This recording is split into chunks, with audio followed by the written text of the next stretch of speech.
You're listening to Forever Young with Dean Young and Friends. It's inside the coffee shop, like a skeleton dipped in soy margarine. Check. How's everybody doing tonight?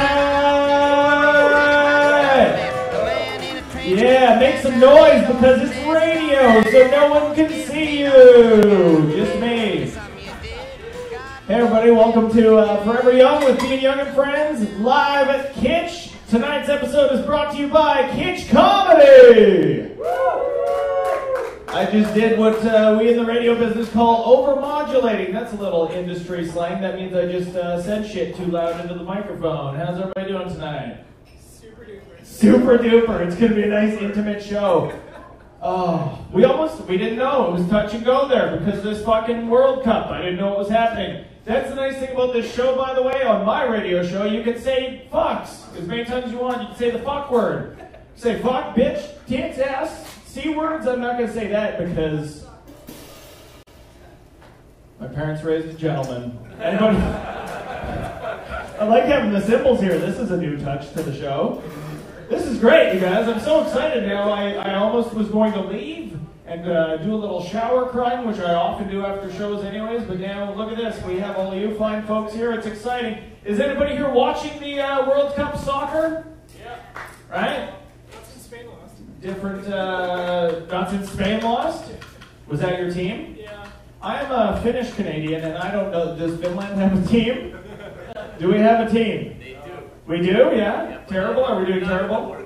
Are they out? Are they done? They didn't qualify. Oh, we didn't qualify. Not good. That makes sense, right? It's for soccer. It's not for depression and fucking amazing cheekbones. Possible incest. Those are our specialties. Oh, did everybody get out and rock the boat last week? Oh yeah. That's going to be really timely when this episode airs, by the way, like 3 weeks from now. Did everybody get out and rock the boat last week? In what? We don't know. It's going to be in a weird space where it's like way the fuck after the provincial election, but way too soon before the mayoral election, so nobody's really going to know what I'm referencing. Isn't there a federal election? Is there one of those now too? Probably. This is Canada. We have one of those every 2 weeks. We get a new prime minister. Next year? We've had this one too long, right? Anybody here like Stephen Harper? I mean, I'm not going to get too political, and I'm going to assume this is not a Stephen Harper crowd. But we've had him for too long. I'm going to admit something to you here tonight, Cleveland Deaners. That's what I'm calling the listeners of this show. I didn't vote in the last federal election. I know that's not something you're supposed to be proud about or even advertise in any way. Because we were having too many fucking elections. It was like every 2 weeks, and I just got sick of going to the polls. But now we haven't had an election in a normal amount of time for like 2 terms almost, and now it feels weird and bad because now that guy's been our prime minister for too long. Yeah. Right? Stephen Harper, not to get all political on you guys, but he's killing the CBC, and that's not even a network that I'm on all the time. But I still need them to exist so that I can sometimes be on there, which is the way it goes now. But we've had that beady-eyed little Shopsy's Butcher logo-looking prick in there for too long. Right? He looks like that. So get out and rock the vote. I have to admit, how many people went out and voted for the premiere? For the premiere? Well, for a premiere. Doesn't have to be that one. Doesn't have to be the one who won. You guys go out and vote? So did you vote in other words? Yeah. I voted, yeah. I did. I don't know. I mean, it's fine. I wasn't that excited that, I mean, she's the best option, I guess. Kathleen Wynne. She just doesn't excite me, you know what I mean? I don't mean like a sexy way, I just mean she's not an electrifying candidate, right? You don't excite her, I know that. I don't excite, that is for sure. Yeah. That is for sure. For many reasons, that's not even a sexual thing, that's just I probably would not excite her. She's just not a very electric candidate, I felt like, you know what I mean? Right. Like I always feel like she's about as exciting as like that bowl of Fisherman's Friend and hard licorice candies that my grandparents keep on the coffee table. I like those things. And the early, more subtle roles of William H. Macy. She's like a full season and a half of Antiques Roadshow. Kathleen Wynne, but she won. Kathleen won. Oh, wordplay. Right? Boy, am I glad I have those tonight. I'm glad it wasn't Hudak, though. I think most of us can agree on that. I'm not going to tell you which way to lean, but I mean, fuck Tim Hudak. You know what I mean? You know what I'm saying, guys? Yeah. don't trust that son of a bitch. I'll tell you why. Because you take one look at Tim Hudak, and you know exactly what he is. He was that weird kid that stood at the back end of the playground at recess by himself eating snow and had like an inappropriate friendship with that one old janitor. That's who Tim Hudak was. This is who he grew up to be. I don't trust him. He doesn't have a look you can trust. He looks like a life-sized action figure that like started to get melted by some kid with a magnifying glass. And then the kid had to stop for whatever reason, like he had to go pee or supper was ready, and now Tim Hudak's just like that now, and he's just permanently fucking angry all the time. Probably the janitor. That guy was going to be our leader. It's probably the what? The janitor left. Oh, that's true. The janitor left him. The friendship is dead. He doesn't look trustworthy, that's all, my friends. Tim Hudak, ladies and gentlemen. Tim Hudak looks like the kind of a man who would eat cheese in the dark while watching you go to the bathroom through a peephole. You don't want that guy in charge of your life, you know what I mean? Oh, this is great. Electric crowd. Thank you guys all so much for coming out. It almost didn't happen. What almost happened was there was going to be me and 4 people from Montreal sitting around a table for no reason in a bar talking to each other for an hour and a half, which we're still going to do on the radio, but first we're doing this. I would like, since I'm talking about the election a little bit, the Ontario election, I should keep clarifying for the folks at home, for the radio listeners. I will get one political thing off my chest if I will, right? Little public service announcement, if you will, just something that's close to my heart, something that means something to me that's kind of political. I just want to say right here and right now, and Forever Young with Dean Young and friends, you guys, fuck kids with peanut allergies, you know what I mean? Right? Fuck those kids. I'm sorry if that's any of you, or if you've made any of those children with your semen and your vaginas. Those kids are terrible. They're the worst. They ruin everything. That's what we need to focus on. We need to give the peanut allergy kids their own goddamn schools. On the moon. That is the one and only time in my adult life that I am ever in favor of segregation. It's the peanut kids. I don't like the fact that I said in my adult life either, by the way. I'm not feeling comfortable about that. Because that just implies, like, right up until the day I turned 18, I was just as racist as all get out. I was just like, separate all of them, get rid of everybody. And then as soon as I turned 18, I was like, no, no more. I've grown out of that phase. Oh my goodness. No, it's not true. I love everyone. You know what I mean? That's why it's called Forever Young with Dean Young and Friends. I'm friends with the world. I would like them to be. Maybe that's why I do this for a living, you guys. Living, we can throw some air quotes around, by the way. But that's right, do them with your hands for the radio listeners. That's great radio. In described audio for all of our blind and deaf friends. Oh my goodness, what else is happening? Yeah, the World Cup. The World Cup changes this neighborhood here at Kitch Bar. We're who sponsoring tonight's podcast. Definitely a World Cup neighborhood, and it makes the neighborhood a little bit different. Even the Dufferin bus has flags on it right now. Has anybody here ever taken a ride on the Dufferin bus to get to this show? Right? It's a magical treat, right? Dufferin bus. It always just, every time you step onto that goddamn bus, your life immediately worsens. Like every time. It just feels like an episode of the Magic School Bus that David Lynch wrote that never made it to air. Like, we want to take, you guys remember that show, The Magic School Bus? Just like, we want to take that premise. We want to get a busload of kids to travel in this magic bus, but inside the mind of a child molester. Or perhaps a Robert Pickton. Oh, that got dark, eh? Hey, did you guys hear? Robert Pickton's starting his own reality show, right? It's called Canada's Next Topsoil. No, I'm kidding. That's not a real thing. I feel like I could get a nice topsoil sponsor out of that one, right? Nice plug there. Don't get on the Dufferin bus ever, though, you guys. Ever. It doesn't even announce stops so much as it narrates future poor life decisions you're just about to make. Right then and there. It is. It's just you're riding in one big, long, endless fucking Tom Waits song every time you step on there. But even this neighborhood's different. Like I guess we're on like the doorstep of Little Portugal, right here at Kitch. That's fair to say. And it's funny because normally when I come to this show every Thursday, usually what I see on the way here is just young Portuguese guys pouring concrete, surrounded by slightly older Portuguese guys yelling at them and telling them how to pour concrete. But this is a special time where everybody's nice and quiet and they have lawn chairs everywhere, and now they're just yelling at each other about soccer. It's great. What else is happening with me, you guys? I haven't talked about on this podcast before. Oh, I found out, this is nice news, little nice insight into the world of Dean, because you guys all want to be in there, right? Of course. I found out that my brother tossed a healthy batch into his girlfriend's uterus there, and I'm going to be an uncle, you guys. Right? Yeah. That's how you describe that, huh? First time uncle, long time creepy weird basement pervert. So we've all had an uncle like that, right, my friends? Everybody's had an uncle like that? I had a scoutmaster like that a long time ago. That's right. That was the summer when I earned my Keeping Special Secrets badge. But it's fine, though, you guys. It's totally fine. I'm fine with it. That was like 20 years ago now. It's okay.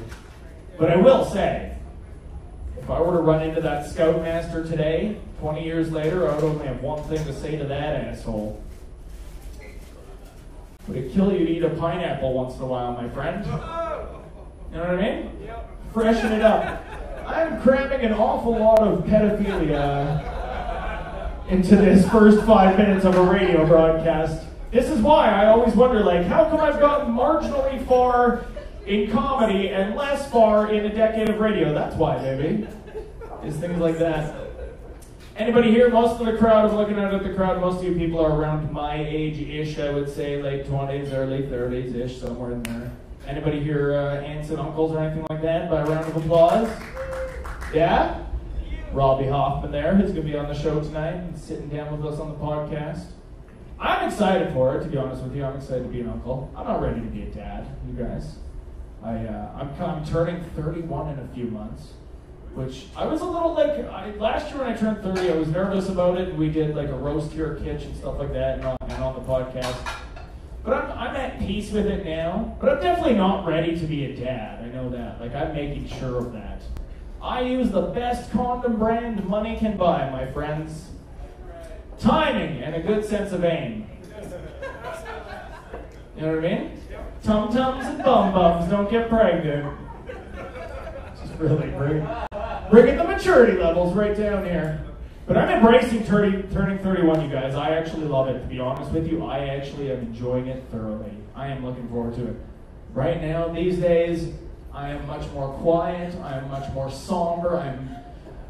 I was going to say I'm much more relaxed, but that's not true. I'm just a walking case for stress. But I'm just loving it. I'm all about a nice bottle of red wine these days and the music of Jackson Brown.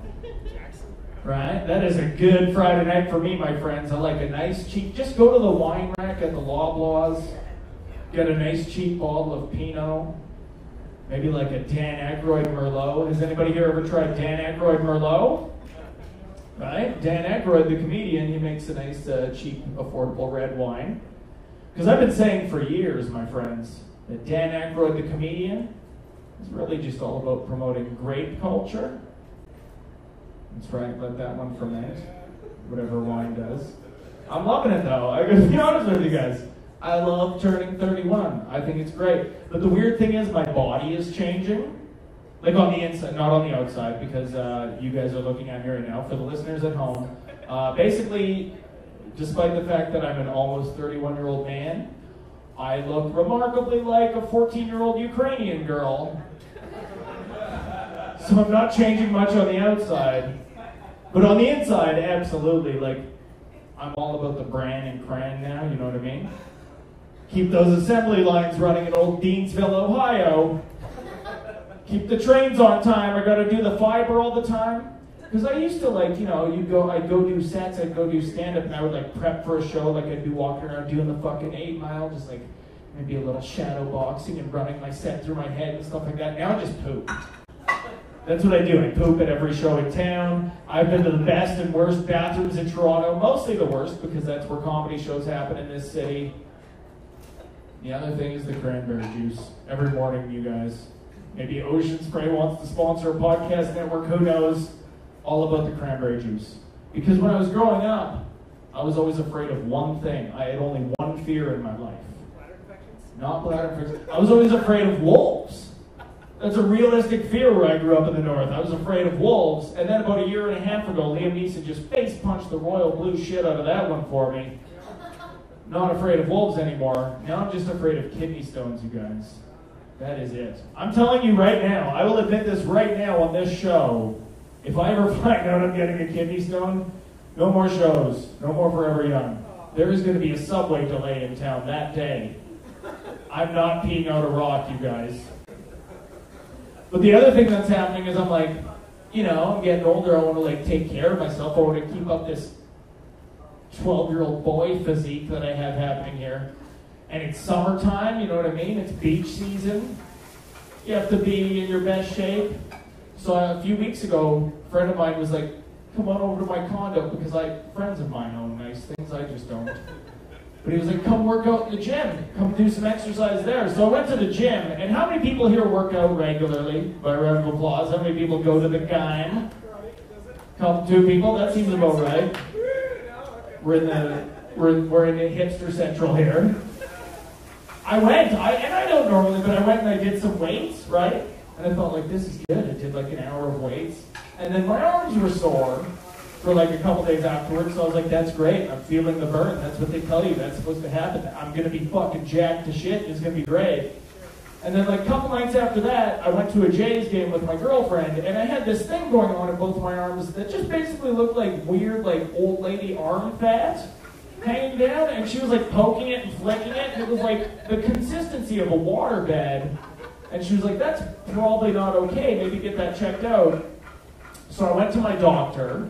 And by my doctor, I mean the walk-in clinic on Sherbourne. Because that's where I go, because it's free. Except for now, because my health card expired, so it cost me $75.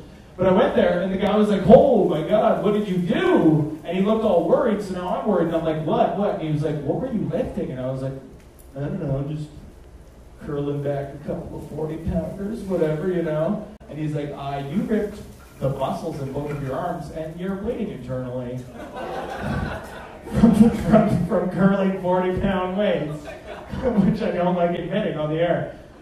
And then I was really worried because I was like, well, what happens? Like, I thought he was going to, like, drain it with a needle or at least just, like, Joe Pesci me with a penknife and just, like, let it happen on the floor, right? And I'm like, does this mean I have to, like, get surgery? What does this mean? He was like, no. Because it's the Sherbourne walk-in clinic. It was just me and 12 people looking for methadone. He literally just sent me home with a handful of Advils, and I told him I was a comic, and he was like, you can still drink tonight. It's fine. Advil, that should be our sponsor, you guys, because a couple of days, it just cleared right up. All right, you guys ready for our show? Woo! We can do better than that. We're on live radio. You guys ready for our show? Yeah. I'll throw some of that in there because it's some sound effects. We call that Foley. Tonight we are featuring 4 of my favorite comics from Montreal who have made the move to Toronto. We'll ask them why later on this round table here. First, they're going to come up and do some sets. So to start things off right, very funny dude, just returned from touring around his one-man solo show. That's redundant, saying one-man solo show, but you know. And he just came back from the Edinburgh Fringe Festival. We have him here tonight, the very funny Dan Bingham. Let's hear it for him, you guys.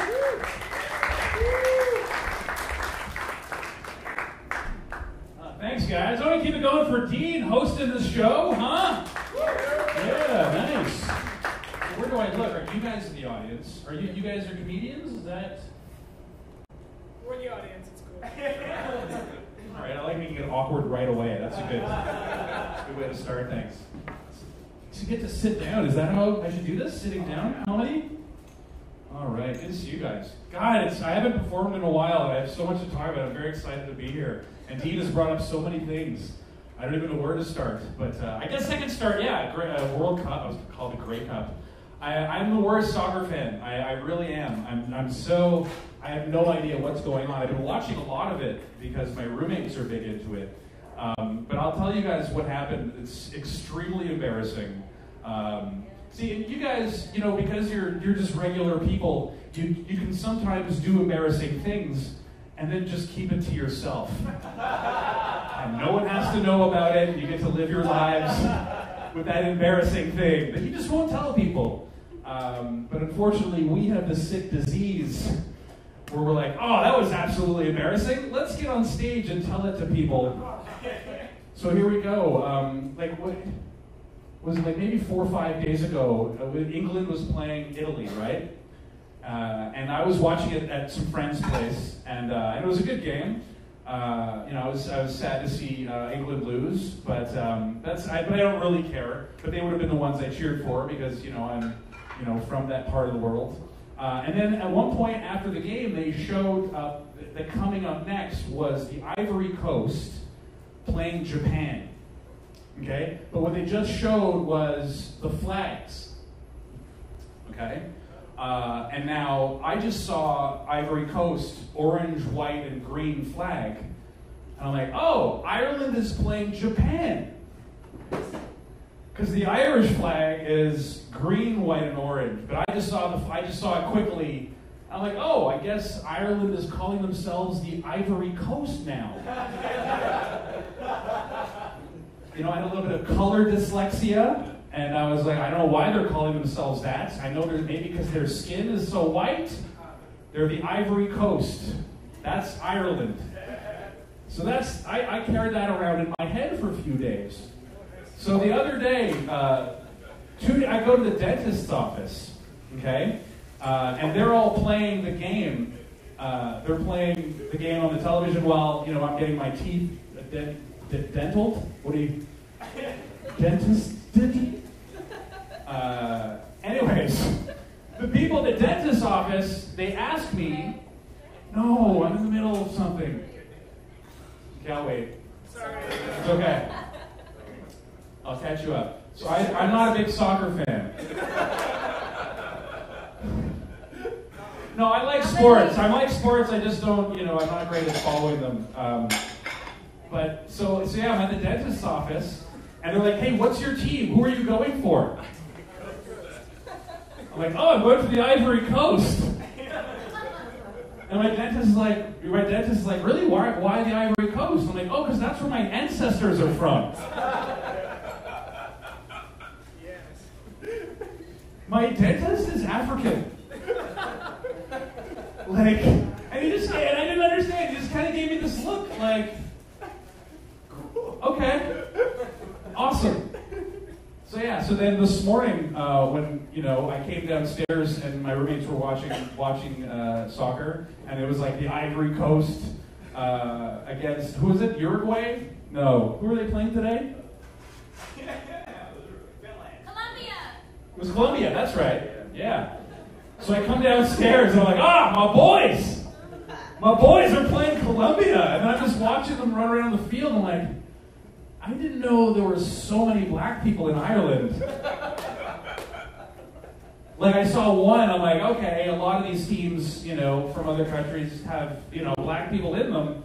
But I'm like, wow, all of them. That's weird. How shitty are the Ivory players in Ireland? Anyhow, so that's something that happened. And also, never get your hair cut at a Greek barber while Greece is playing. Don't do that. I did that 4 years ago, and it was a huge mistake. I didn't even realize what was going on because I walked into the bar, and it's a Greek guy. I always went to the guy, and I walk in, and he had this 14-inch television, and it looked like he was trying to crawl inside the TV because I just opened the door, and this is all I see. It's him. Sorry, guys, you don't get the money shot. But he's inside it, and he's just like, come, sit. So I sit down, and then I got my haircut, but it took like 2 hours to get my haircut because he's just like, oh.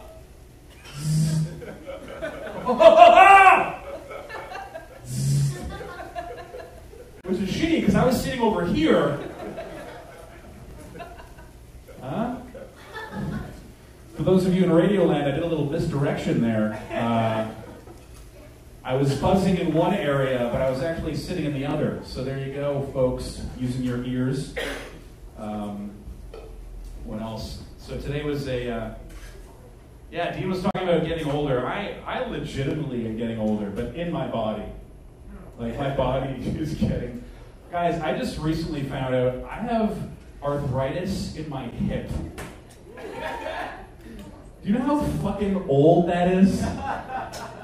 That is the oldest thing ever. Like, if an 86-year-old man came up to you and said, "Hi, I'm an 86-year-old man," that still sounds younger than, "Hey, I have arthritis in my hip." And in my hip, of all places to get, like, it's hard for me to even say my hip without adding, like, my hip. It's so old. The fuck? And I went to physiotherapy the other day, and they gave me like 6 or 7 fucking stretches that I have to do. And I'm like, so I have to do these every day now? And he's like, no, actually you have to do these 2 to 3 times a day now. The fuck, man? Who has time to stretch out their hips 2 to 3 times a day? But again, obviously my hair has gone gray. That's already happened. But now, like hair all over me is starting to turn white. Like I've got 5 or 6 white chest hairs now, which isn't that weird. But what's weird is the fact that the 5 or 6 white ones that I have are growing longer and faster than the rest of them. The hell is that all about? That's like, my signs of aging have more energy and enthusiasm than the rest of me. Like, I'm scared that my hip is just going to fucking explode one day. And I'm scared that the whiteness is just going to make its way downward. Pretty worried, yeah, by the age of 40, my ball bag is going to look like a wizard's beard. Just like... How you gonna talk sexy to the ladies like that? Like, hey, want to come suck on Gandalf's nose? Oh man, that's just weirdness. And I'm very sunburned right now. Very sunburned. I was outside today, exposed my ivory skin. To the fiery ball in the sky, and I knew it was the first day out in the sun for a long time, so I set a timer, because I will fucking just burst into flames if I stay out there for too long. I set a timer, 20 minutes per side, and still, that's way too much. 20 minutes, way too much for me, because I am in so much pain right now. That's like 1,200 seconds out there, too much for the skin. And I just get weird sunburns. I remember the weirdest sunburn I ever got was the first time I went down to the Bahamas. Wow, that is a nice looking plate of nachos.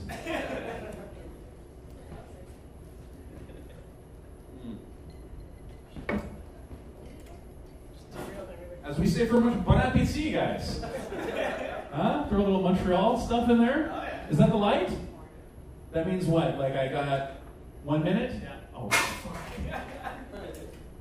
Okay. Do I tell you my sunburn story or why I moved to Toronto? I'll talk about why I moved here on the podcast, I guess. I'll continue the sunburn story. But the weirdest sunburn I ever had was I went to the Bahamas, and that was just crazy. Like, I should have done that thing where you go and you get a base. Like, friends have told me, go to a tanning salon and get a base. But I don't listen to my friends because, what the fuck do they know? So I just went down there. And man, I just got the weirdest sunburns. Like at one point we're driving and I just had my arm out of the window. So now I have one red arm. You know what I mean? And then I go to the beach, we spend a day out there, and that night I had like 4 or 5 days of stubble. That night, before we all went out to the clubs, I shaved. Yeah, like my face looked like a fucking can of Campbell's soup. Just fucking white, red. You know what I mean? And so the next day I go on the beach, and I wasn't dating anybody, so I didn't have like a girlfriend to help me like get the hard spots with the cream on the back. And I don't like when I don't want to let guys do it. And it's not like I'm homophobic. I just don't like man hands plus cream on my back. So I'm doing my best to fucking reach all the hard spots, you know?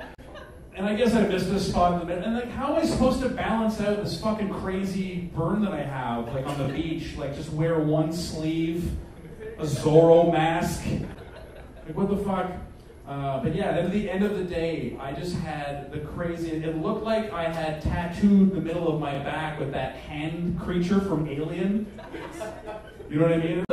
I looked like I was being a big asshole because I was, you know, I had like a fucking Canadian maple leaf in the middle of my back. Anyhow, guys, thanks a lot for listening. You're going to enjoy the rest of your show. Have a good night. My name's Dan Bingham.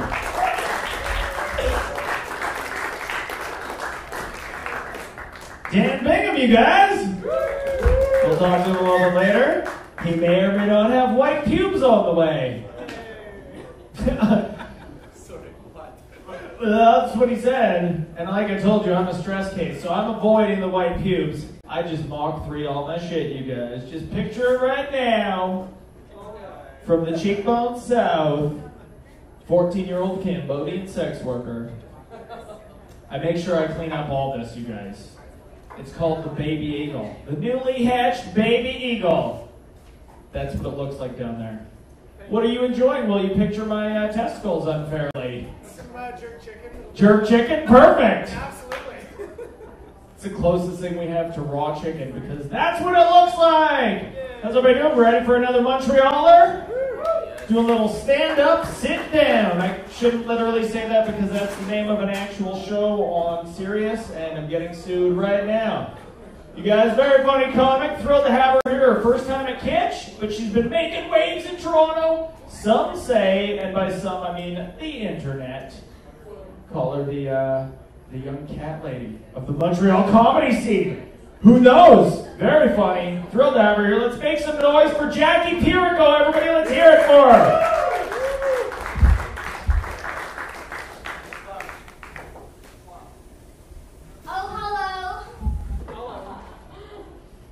Please continue clapping about how fun this is.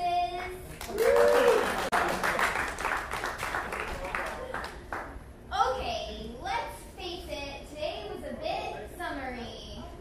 Huh? It was summer a bit today. Remember that time that we thought that last summer was the last summer of the world? It came back. That's lucky for us. I think so. Summer, summer, summer, summer, summer. Well, joke's on you guys, because I like chanting by myself. Well, it's just that I know that today was summer because I spent the whole day doing my favorite summer hobby, which is watching old people doing lawn bowling. Yeah. Very nice. In case you guys even give a care, lawn bowling is when all the old people come out and on the nicest days of summer and they play bowling, but it's outside on perfect green grass. It's just very serene and peaceful thingy. Hey, it's just a big bunch of old best friends out in the sun, dressed all in white, bowling and having a blast. Like a quiet blast. It's very relaxed. Lawn bowling, what a sport! I watched a lot of lawn bowling.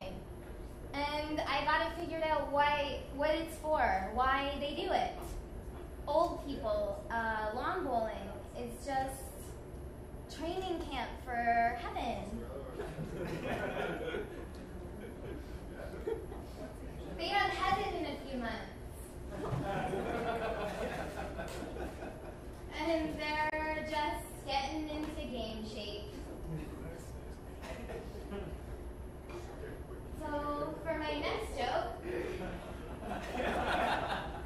okay, so, thanks. Wait, sorry. Maybe like, oh, I'm sorry. I just never know what dance move to do for my second joke. Some people would say, oh, please don't do any dance moves. It's not for dancing, it's for comedy.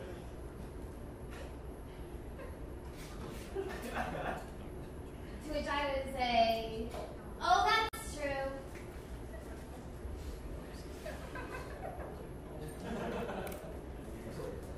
People also say to me this, oh, Jackie, please don't talk always of cats. Well, tough cookies, because I have a couple things to say extra. Tell us what your cat. Okay, I don't mean to sound snobby, alright? But it's 2014. Who the heck is still buying Meow Mix for their cat? Terrible people. Oh my gosh, your cat needs to get with it. There's so many better, healthier, more advanced cat foods available nowadays. Meow Mix. You might as well give your cat hickory sticks and Diet Pepsi. Which is fine on their birthday. But every day can't be a party. Hello, every day can't be a cat's birthday party. Meow Mix. The only thing Meow Mix has updated in 25 years is their slogan. I lost them on the Meow Mix. Their slogan says this now. Meow Mix, so good. Your cat's asked for it. Meow here. Okay, baloney. I haven't done the research, but I'm pretty sure that's a huge coincidence. Dear Mom and Dad, my new Meow Mix joke is going so good. Nonetheless, please send money and snacks. Just because it's such a bummer to spend your free money on snacks, right?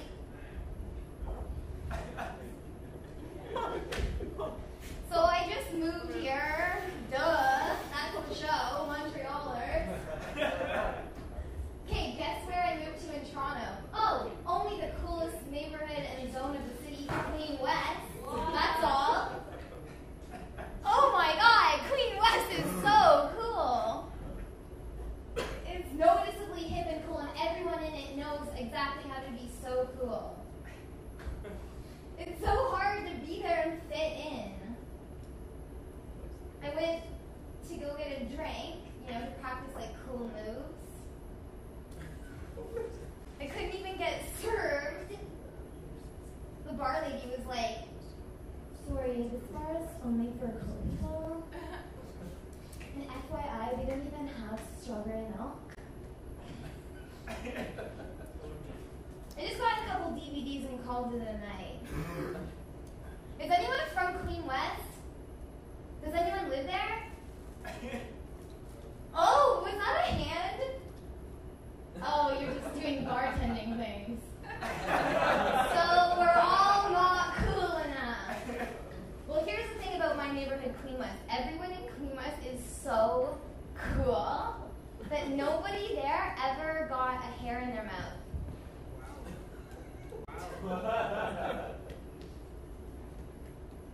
That doesn't happen there.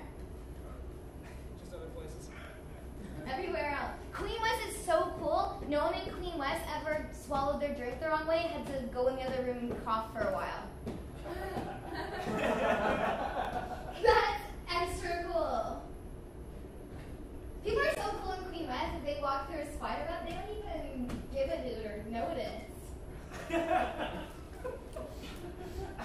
It's just this. That's cool. That's cool. That's cool.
professional? I was. You were? Yeah. Okay, well tell me, because I'm practicing a lot at home, and I think I'm getting pretty professional. All right. So I'll show you some of my cool new acting. I don't care what you guys think. I'm not afraid of you. Good one? That's good acting. Absolutely. Because it's okay. The thing is, I really care what you guys think of me. I really want you to like me really bad. And I'm afraid of a couple people in here. We're the scary people. That's acting. Okay, what other one do I do good? Oh, this is a good acting. That's how you take it out. That's why it's Cats are dumb. What's all the fuss about? Holy shit.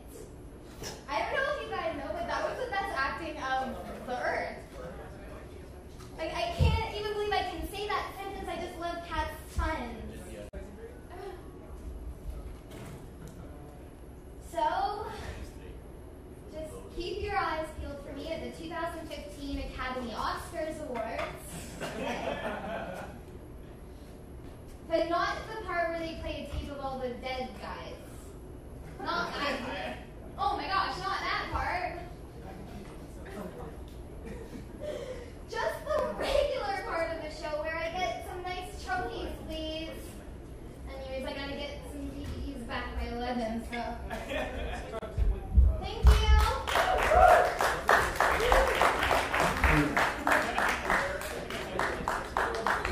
Jackie Pirico, you guys.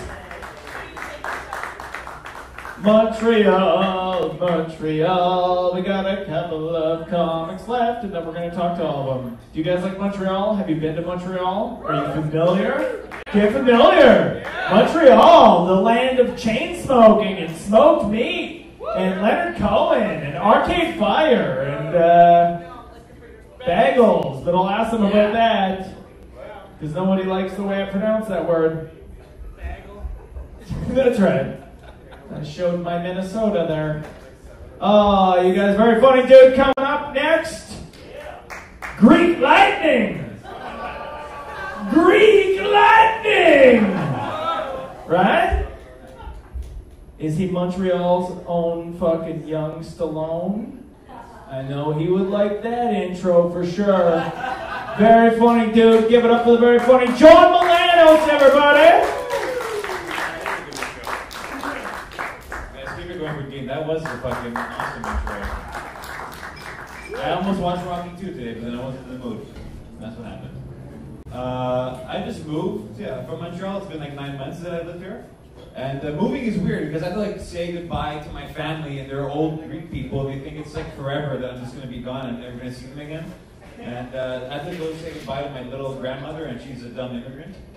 Basically, she just has no perception of reality anymore. I go see her, and she wants to give me a picture of Jesus for good luck. Like, she's a fucking huge Jesus freak. It's really creepy. In her bedroom, there's no paint, there's no wallpaper. It's just a big wall with pictures of Jesus intertwined together herself. Like, there'll be a cross, and every corner there's another picture of Jesus. I have to fucking pick one of these things.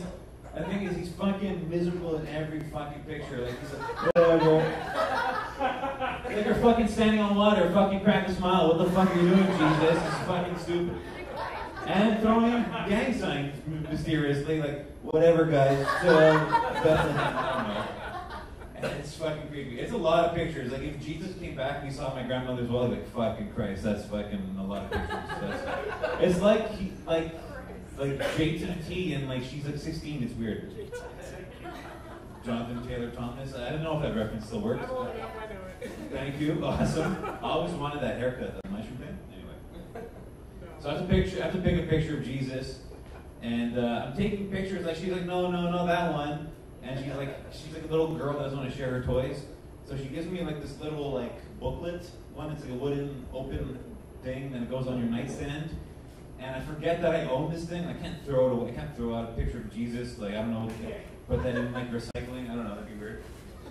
So every day I wake up and there's like a miserable picture of Jesus and his mom. And he doesn't even actually look like that. Like he looks like Dean, like with long hair. Like he doesn't have cheekbones. He's actually like half black and half Jewish. Like he would probably look like Lenny Kravitz with fucking abs and fucking eyeliner. That's the Jesus I would believe in. I like that this is here, like supporting me. I don't know why I'm doing this. I was on the subway today, and I don't like sitting on the subway because I'm just too broad-shouldered to sit comfortably next to anybody, and I feel bad, so I have to sit like this. And I saw a guy pull this move, and he was genius. He just like sat down between two old ladies and just did this. The whole time, like I'm like, that's fucking genius. You fucking reduce your shoulder span. I don't know. Yeah, it was weird. And he was also like a master of life because he was giving everyone advice. Like he gave a girl advice about her little tomato plant that she bought. And he was like looking over at some girl on her smartphone and like giving her tips on the game, like they were 10 playing the Game Boy. It's fucking like this, I hope this guy fucking doesn't talk to me because I'm gonna beat the shit out of him. Yeah, I look like I could beat people up, I can't. I wish I could though. You know, I've been staring at that Matador picture the whole time during my jokes, and it's fucking like inspiring me. And those two griffins up there, that's cool. I feel like I'm going to save all this for the podcast. Yeah. So I moved here, but Montreal's weird because, have you guys ever been to Montreal? Yeah.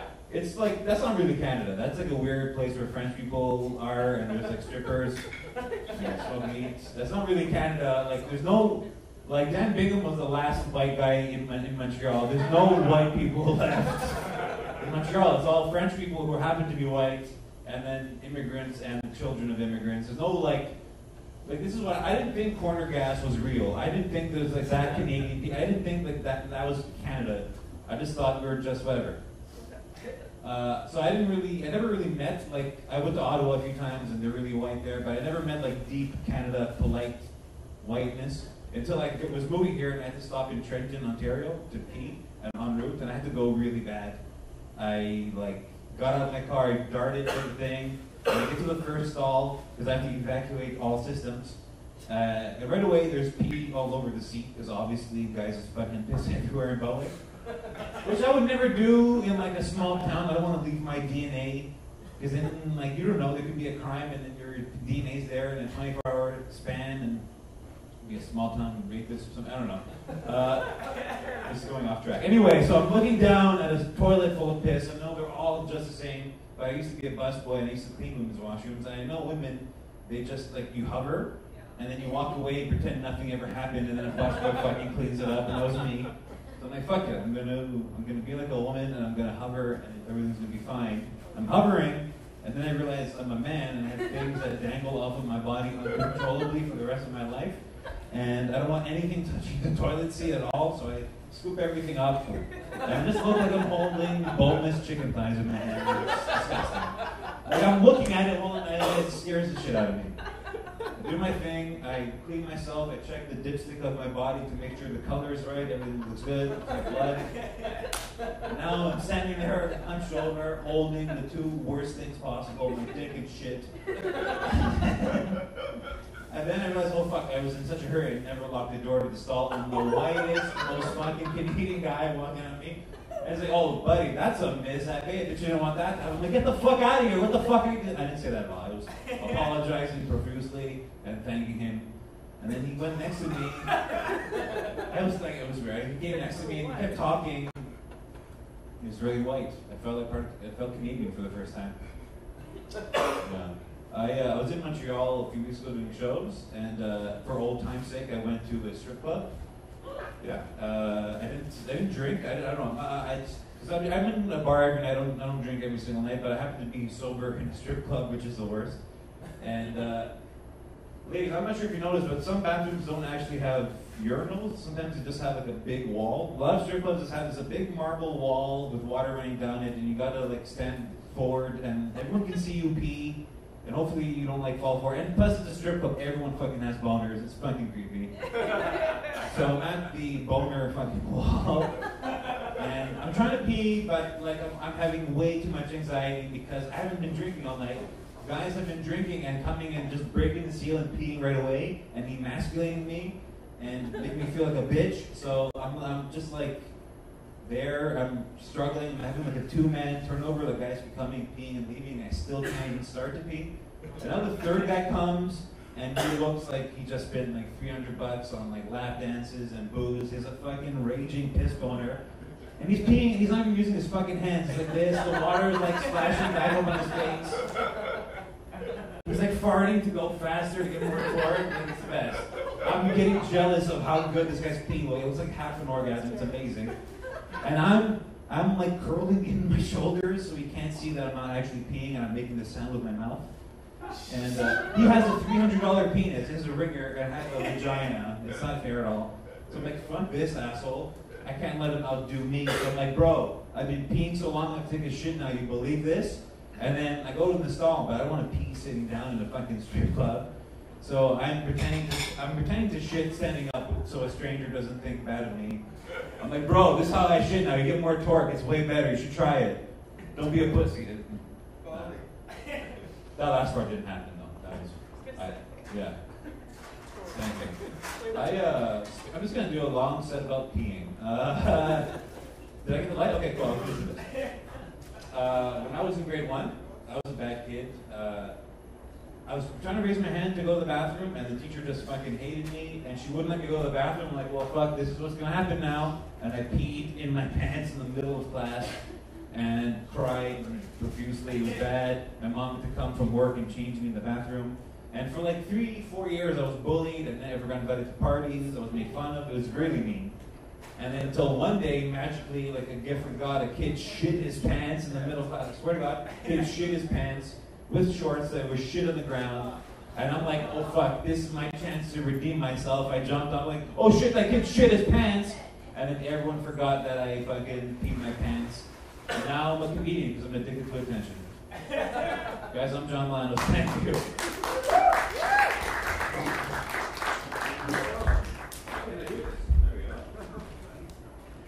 Jon Malanos, everybody! You guys ever pee yourselves? By round of applause. Who here peed yourself as a kid? Don't be shy. Even as an adult, did you piss yourself as an adult? Oh, I had a friend who would do that all the time. We'd be out camping, and his girlfriend, you'd see her wake up early in the morning, and she'd be like, Mark, you did it again, and you were spooning me! And she'd be like hanging quilts and shit off of chairs. I peed my pants also in grade 1, John, and it was at Halloween, and I was wearing a karate uniform to school, because that was my like shitty daytime costume. I was going into the good costume at night. I peed my pants because my teacher wouldn't let me leave during O Canada. But it was worse because one time we had cheese orders in school. Like you go and like order Watkins cheese and bring it home for your parents. And this one kid, I'll fucking say his name 30 years later. I don't care. Jonathan Maxwell. He tackled me from behind a fence on the way home and stole my cheese order and like ate an entire bite out of the brick of cheese right through the plastic and everything. He was a beast. He didn't give a fuck. But he scared me so bad and he tackled me so hard that I pooed. Which is ironic, because cheese actually makes you not poop. Well, something for you guys. Cheese and bananas. Alright! Ready for our final comic? Oh, we can do better than that, radio audience. Are you ready for our final comic? Here at Kitch, home of the world famous, Toronto famous, Bloordale famous, let's say that, $5 menu. And tonight's sponsor. And we'll sit down and talk to all these cats from Montreal. Very funny. I have this comic. I'm a big fan of this comic. I have like a weird, like I have like a crush on her, plus I want her to be my sister. It's fucked up, you guys. I'll like talk to her about her on the show. It's great. She's one of my faves. You guys are gonna love her. Robby Hoffman, everybody. Let's hear it for her. Thank you. That's very nice. The worst is I have to pee so badly. And Jon Malanos has another 95 minutes on peeing if you let him go. So, yeah. You know, there's plots are on sale now. Yeah, I saw that driving by here. Plots, like at the cemetery. Big sign there, get your plot now. Because, you know, those, they skyrocket. You don't want to be dead and fucked with nowhere to go. That's... You gotta buy it now. You get it when the real estate's good. I wonder if you could buy a plot and then just build one of those like mini house movement things on your plot? Fuck it, I'll live here. This is as great a backyard as any. You just avoid the stones, you got yourself a baseball game. That's what that is. Yeah, I like Toronto. I also moved here. I've been here now just about a year. I think I'm coming on a year now. And it's nice. I like going out to eat here. I like all the places. It is very hip, as Jackie pointed out, specifically in Queen West or around that area. I like to go to this place called Bellwoods. Ever been? In fact, my mother was in town recently, and I took her to the Bellwoods. Show her around. How cool. Look at this, Mom. The woman's like 95. She has no idea where we are. But we get there. I order the cheese plate.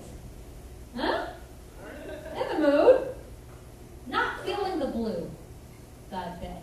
Not in the mood for the blue. So the waitress comes to the table. I say, hey, do you mind if we could switch one of the blue for one of the cheddar? Give me another hard cheddar for the blue. He said, I'm sorry, ma'am, but we don't do substitutions here. I understand that you don't do substitutions. But this is a cheese plate we're talking about. This isn't a stew. Ma'am, the onions are mixed in. There's nothing we can do. They make it in the kitchen. This is how we do it. But to cut from one cheese to another should be so tiresome. Now say there's a difference in the market price of one cheese to another. I'm here. I'm ready to go out. Charge me the difference. It's crazy. It's ludicrous what they're doing. And the thing is, these are anarchist places typically, right? It's young people who are anti-rules, but they create rules that they have to live by. Additional stupid cheese rules. No substitutions rules. Like that's not even a rule in the law. You made up another rule that you wanted to follow. So these people love to pay their taxes and not give substitutions for the cheese. Yeah. And I don't like the crustalinis that come with the cheese. Just give me bread. Cheese and bread. It's French. This is what you're doing. I don't want this crusty, over-toasted, oily thing. Anyway, you see my thoughts on the cheese plate there. I take them, it's a big deal to me. It is. Yeah, I'm wearing a hat on stage. We're on radio. What's it to you? Okay? I've been wearing the hat all day. I can't just take it off. I have hat hair. And it's a shame. I have luscious hair. Really. I've been told. This is Dean? Luscious. This is the word. Luscious. That's an awesome word. Isn't it? I agree with you. It's a juicy word. Juicy and luscious. One of the same.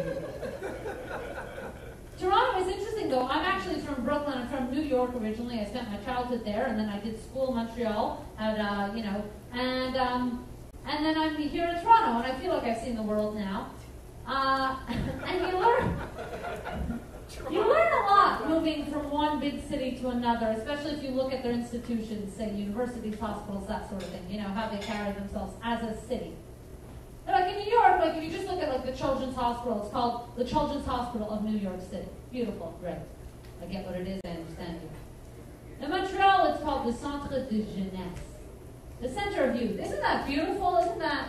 Oh, that's nice. That is nice. Here in Toronto, it's just called Sick Kids. Seems a little insensitive, no? Directly to the point. It's just like I was driving here with my friend, I got all my stuff in the van, and we're pulling a beautiful, sprawling city, and I see this giant building with sick kids right on the top of it. I turned around, hey, what's up with this building with the sick kids? That's the Children's Hospital. So that's how we do it here, all the sick kids. Right now, we don't beat around the bush here. That's all, and the cancers, everything you have there. Just, unbelievable. What are the patients called? Sickos? People think Canadians are so, sweet and that kind of thing. No. And you couldn't fool, I was a neurotic child. I'm still a neurotic child. But I was a neurotic child, and I was checking out ailments of all kinds. At 6 years old, I thought I was the youngest person with Parkinson's. It goes on. But my mother could never have walked me into a place that said sick kids on it. what's happening. Oh, I say, sick kids, I'm here with you. I'm putting two and two together. Something's wrong. This isn't a checkup. This is a diagnosis.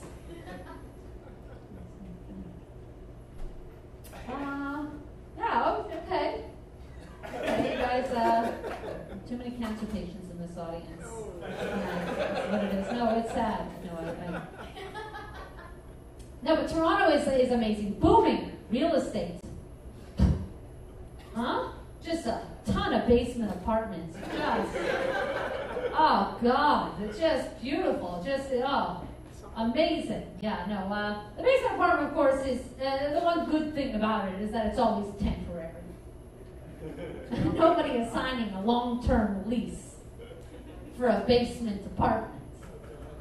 You know, of course, because I think they announced your suicide within months of moving in, ultimately.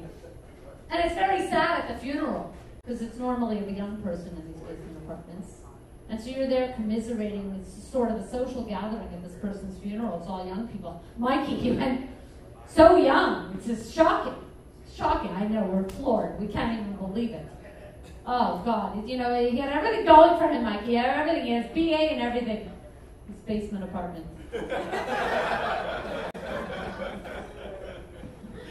Best degree you can have, I think. But I do love the pride a person with a basement apartment can still manage to carry. It's shocking. You know, like you're there at the funeral. This is all hypothetical, so you can all lighten up a bit. No, Mikey, I don't even know who he is. And if there is a Mikey who died in the basement, I'm sorry. I had complete coincidence. You're talking, and you know, you're just trying to figure this whole thing out. Were there any signs? Any signs at all? Did you talk? No signs at all. We were just at his housewarming last week. Now that you mention it, no window in that bedroom. No window.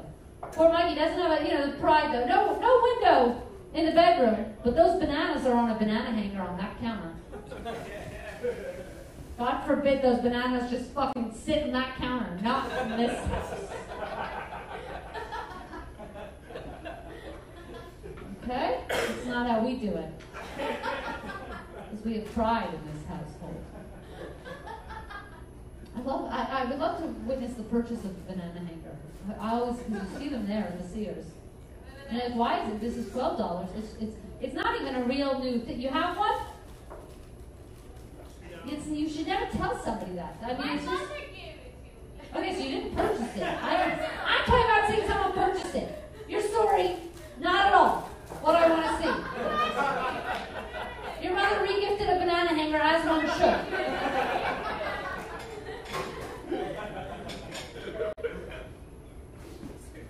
How much time do you? Okay, no, it's good. That's perfect. 2 more hours. Thank you. I could go on about banana hangers for 2 more hours, I promise you. Oh my God, it's endless with those. Yeah.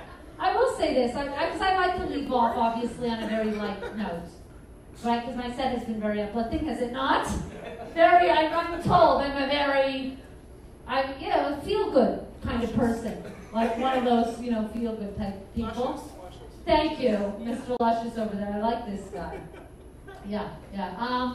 No, so I do, and I just think that I like to leave off on something like helpful, or a cause. And my cause, and we're here for comedians from Montreal, is that we're losing words. It's very, it is sad. English language, we're losing it. And this is my medium. This is my art. I use words. And you can't, you can't call a cat a pussy anymore, for instance. My great uncle will do it. He's 95. He doesn't give a fuck. Here, pussy. Disgusting, Uncle Ed. You're an old man saying pussy in the streets. Doesn't look good. Statutory. I only know statutory in 2 ways. What's the second? You got your statutory holiday. And you got your statutory...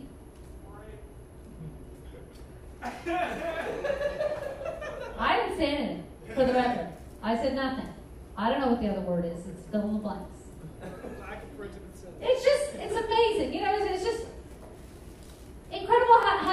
did that to you. You know, like there's no middle ground for that word. There's no balance for that word. It's either the best day of your life or the worst day of your life. I am Robby Hoffman. Thank you so much.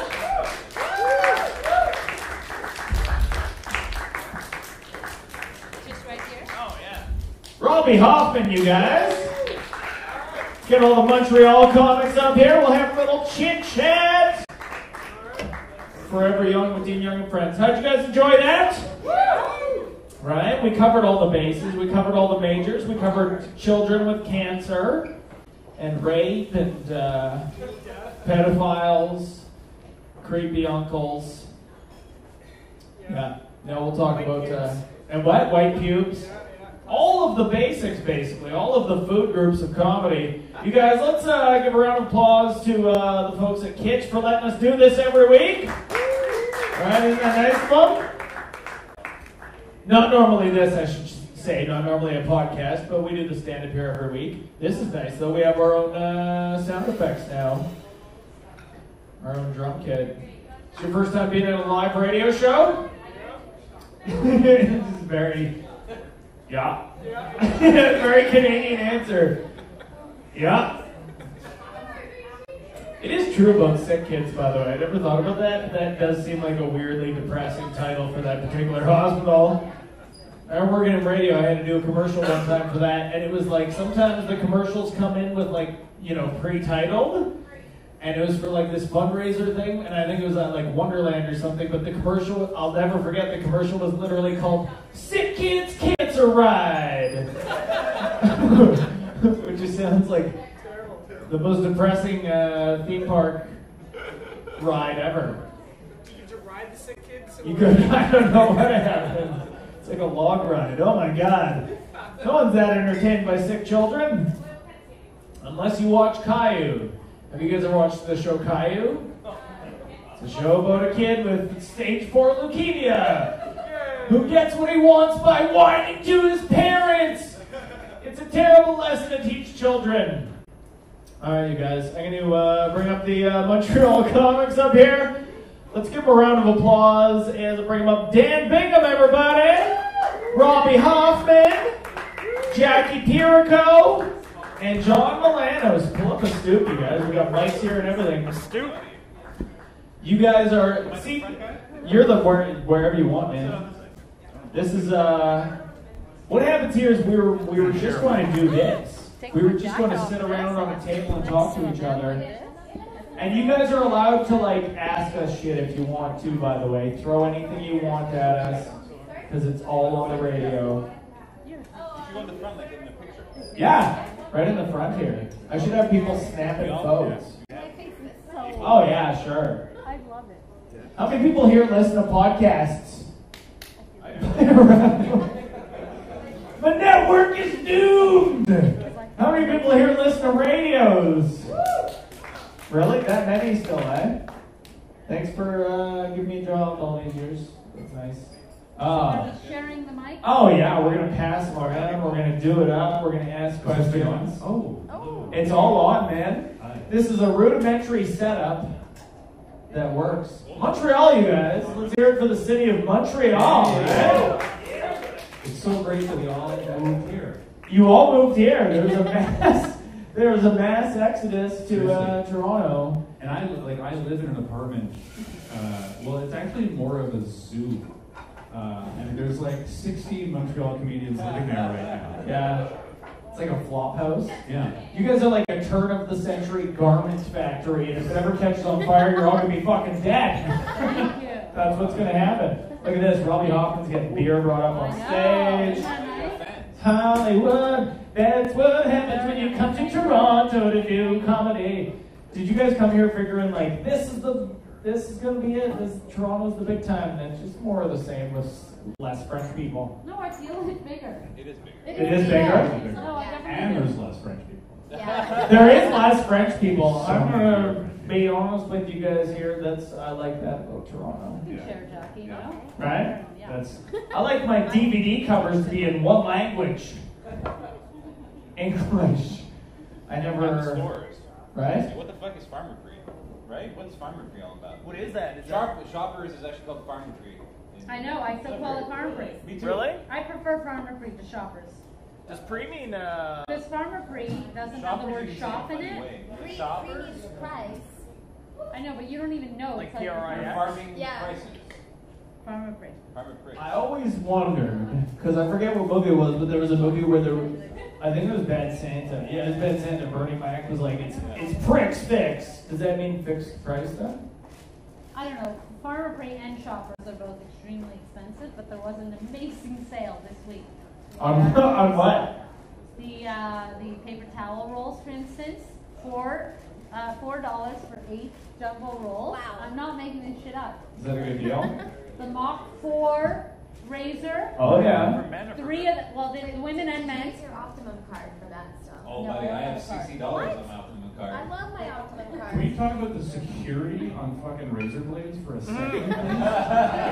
Yeah. Holy Christ. I don't know what happened. I don't know if I just went away and then came back to this planet. But what the fuck? Like you gotta open up a crazy drawer and then an alarm goes Yeah. off and then a security guard comes. He's like, Yeah. "What are you doing?" I'm like, "I just want to make the hair on my face go away." And then you gotta bring it in this plastic fucking box. It's weird. And then they have to, I need a key to open up the box, and then fucking Pinhead from Hellraiser shows up when they open up the box. Yeah, I just want to shave. I don't want to be made to feel like I'm a juggalo just because I want to go home and shave my face. Yeah. But that's what happens. People come up to you and just make you look like a. And then Pinhead shows up and he takes all the money out of your bank account for buying the razor blades. It's a racket. I mean, come on, they charge you like $100 for $3 worth of product. Well, this is Yeah, what that's it true. says. Dollar Shave Club is where it's probably at. Is that a sponsor? It's No, literally they should be. $7 Yeah, for it's a 3 sponsor right of every now. podcast. For 3 razors. 3 beautiful razors. It's $7 down from 24. I'm not making. Are we this up. talking Mach 3 or? No, this is. This is what we talked about back in Montreal. I bought a disposable razor. That's the day of the life of a Montrealer right now. It's like, what's up with razor blades? Well, I use them on everything, not to get so like.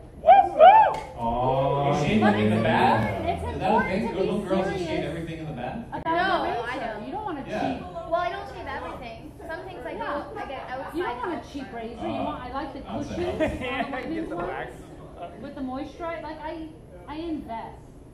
The razors? But how often do you change it? You have to change. How long till we go Yeah. 6 blades? Like every other day? Who's got money on 6 No, blades? you change like once a Yeah, it's coming out next. Razor? They come up with so many different ways to make them better. And there's that one guy who's like, another blade? Like, oh, Bob, you say that every year. He's like, yeah, well, it fucking works every year. Malanos brings up a good point. Like, do you shave in the tub ever? Yes. Use that water around She you. didn't say, of course. Right? Because I used to do No, that. that's your where I face? do. But I don't Everything. shave everything. But I used to shave my chest. Then you're just marinating your hair. Yeah, I shaved my chest for years until like literally like maybe like 6 months ago. Now it's luscious, it's Burt Reynolds thick. But actually, you came and did the Late Show right after I did that. You were like giving me like tips on the internet. You were like, because I like to post when I shave my body. I like to post that on social media and my statuses. I did the waxing once. Yeah, and you were like just like I did it myself and I bruised myself. I don't Bruise yourself. Yeah, apparently if you wax yourself and you've never actually done it in your entire life, and you do it, I just kept missing the same spots, kept doing it over and over, and ended up with a huge bruise. And then the next day, I went to an actual person who does it for a living, Shave doctor. and she laughed at me. I have Really? also given myself waxing, and I cook the wax myself too. What do you make? How do you wax? what do I you did do? it one time. It was made out of lemon juice and water and white sugar, and you cook it down, you boil it down until it's like a syrupy brown, very super sticky. You have to let it cool off a bit. And I did that for myself, and then I said, no, I will continue to pay the $40. Yeah, 'cause does it hurt? Have someone else do it I for don't me. go with someone anymore. This is like I watching Fight have Club to. right now. This is crazy shit you're saying. And yeah, it hurts, and you have to be really strategic.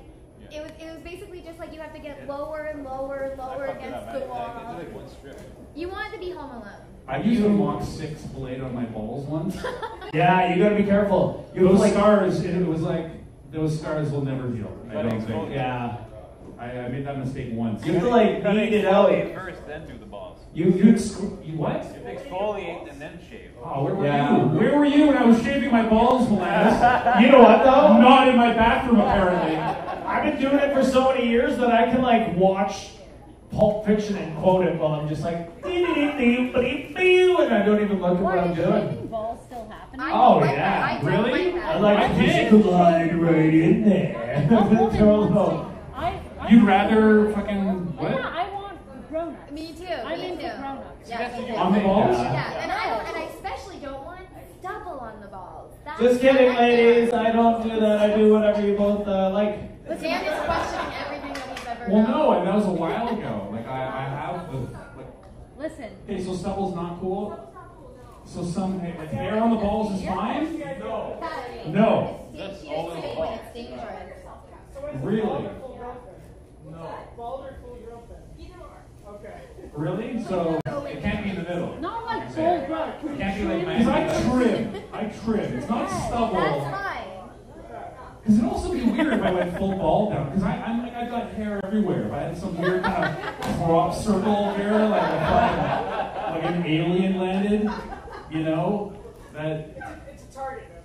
You're just extra focus. Listen, we know my take on balls. We know where I stand on balls. We do, yeah. Not Are we talking upper balls or like?